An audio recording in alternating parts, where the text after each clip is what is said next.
So obviously, you've mastered the language at this point, because I've just enjoyed your novel. I've been poking around your website, and when did you feel confident that, okay, now I've got it? I can maybe pursue writing a book in English as a serious pursuit. I think I started when 10 years ago I started writing, and I had no idea, how to start. And when I had read a lot of children's books. But this time I started reading them differently. Okay, I said, let me break it down, see how scenes are written. And kind of, I guess it's a science background in me. You dissect, a specimen, or you break down the structure of buildings, you find out how it's made, or chemically, molecules, see how a certain element is made, or a certain molecule, check the elements. And I figured, okay, I could do this with writing too. Let me break down each scene, each paragraph, each sentence. Why does it flow this way? Or why did the author use this character in this manner? So I delved into all these middle grade books, and little by little, I started getting confidence about writing my own stories. And yeah, definitely the first manuscript I wrote, it's something I was still learning to do, to how to master the whole story, narrative, and arc and whatnot.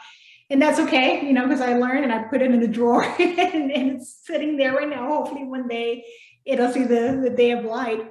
But after that, I said, okay, let me get my experience with articles, magazine articles. So I started submitting to articles, magazines and newspapers, and I started getting published. And then when Highlights bought one story, that's when I said, okay, because that was my goal for children, to be able to have that voice. And when Highlights bought the article and published it, that's when I said, okay, I think I'm getting somewhere. And writing more, this book, when I started writing this book, that's also when I realized, when I took it to conferences for critiques and I started getting positive feedback, unlike with the first manuscript, this time I was getting more, okay, let me see it, keep in touch. And that's when I knew, okay, I'm getting somewhere now. So that's how I sensed it, that, okay, the confidence started growing, and especially in the English language. So that's how I think I found out. But 10 years ago, are you still working your day job at that point as an engineer? Yes. And you're about to have the first of your two children. Yeah, that was right before I had kids. It was 2009 when the recession, 2008 recession was hitting still kind of hard, and they were threatening with pink slips. every month they kept threatening with pink slips, and at that point I was still living in Texas. So luckily we moved to Italy, and right as I started looking for a job in Italy, that's when I said, okay, let me try this writing gig. And there was the jobs in engineering were kind of few, far in between. And I did find a job as a pre-K teacher at a Montessori school in Italy, at a NATO base of all places. And it was such a great experience because I got to be with kids and I saw their reactions. And once again, and I didn't have kids myself at that time. So I think it was, a godsend to be there and experience that. And of course, later on I had children, and that helps a lot too. You think that's what directed you toward writing for children, or had you decided prior to that? When did you decide that writing for children is where you want to be, or have you decided that? Is this a stepping stone to your romance career or whatever?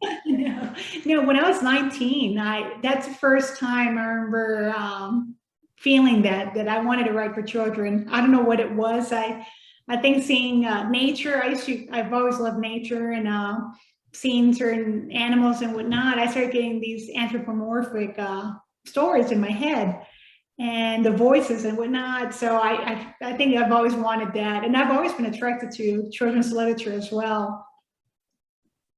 And what are some of your favorite books for children from when did you first start reading children's books? If you're starting with Catcher in the Rye. Catcher in the Rye, then I started reading like Wrinkle in Time. That became a favorite of mine, and Bridge to Terabithia. That one, oh my goodness, I read that one a lot of times.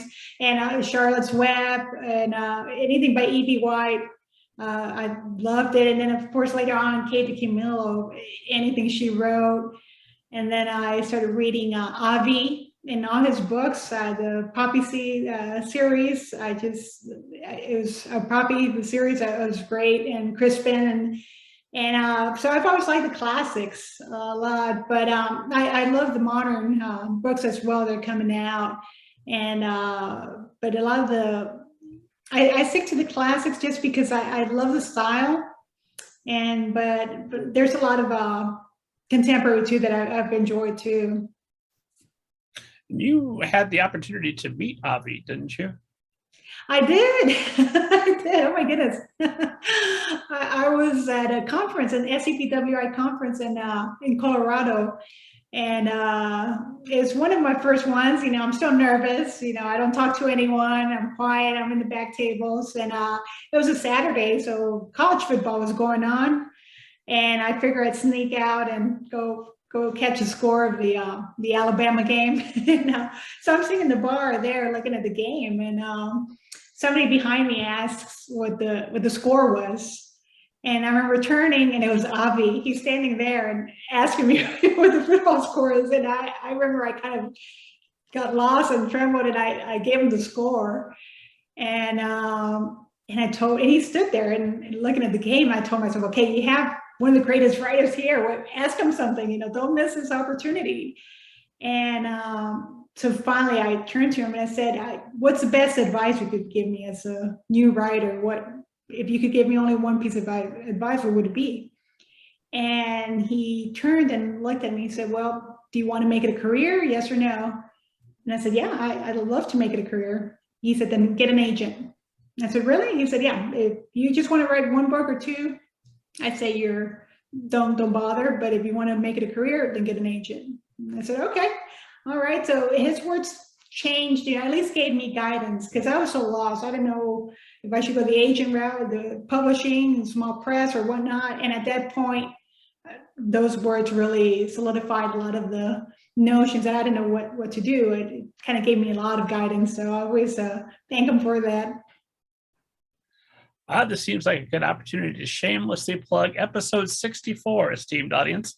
There have been many out-of-body experiences on this show, but episode 64, I talked to Avi, and you can see it on my face if you watch us on YouTube. I'm just a little bit shocked for at least the first hour of that conversation. Like, really?